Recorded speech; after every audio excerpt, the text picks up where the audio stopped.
क्या आपने कभी भगवान श्री कृष्ण की उस रहस्यमयी पुत्री के बारे में सुना जिसके जन्म लेते ही पूरी द्वारका में ठंडी दिव्य रोशनी फैल? कहते हैं उसका नाम था सीता। द्वापर युग का समय था। द्वारका नगरी शांत थी, लेकिन भगवान श्री कृष्ण को आने वाले कलयुग का आभास हो चुका था। एक रात विशाल समुद्र के किनारे श्री कृष्ण गहरे ध्यान में बैठे थे।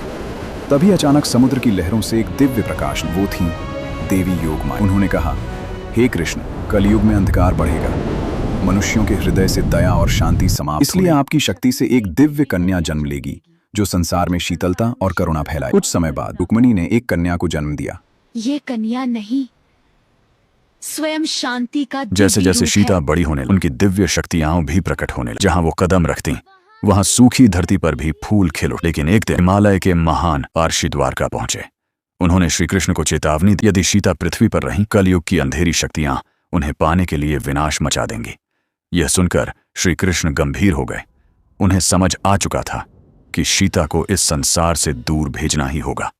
एक ठंडी रात श्री कृष्ण सीता को लेकर हिमालय की एक गुप्त दिव्य नगरी पहुंचे। चारों ओर बर्फीले पर्वत और नीली चंद्र रोशनी फैली हुई थी। श्री कृष्ण ने भावुक होकर कहा, सीता, अब समय आ गया है कि तुम संसार से दूर चली जाओ। सीता शांत आंखों से अपने पिता को देखती रही और फिर धीरे धीरे उस दिव्य नगरी के प्रकाश में विलीन हो गई। कहते हैं, आज भी पूर्णिमा की रात हिमालय में एक रहस्यमयी दिव्य स्त्री दिखाई देती है। लोग उसे ही देवी सीता मानते हैं।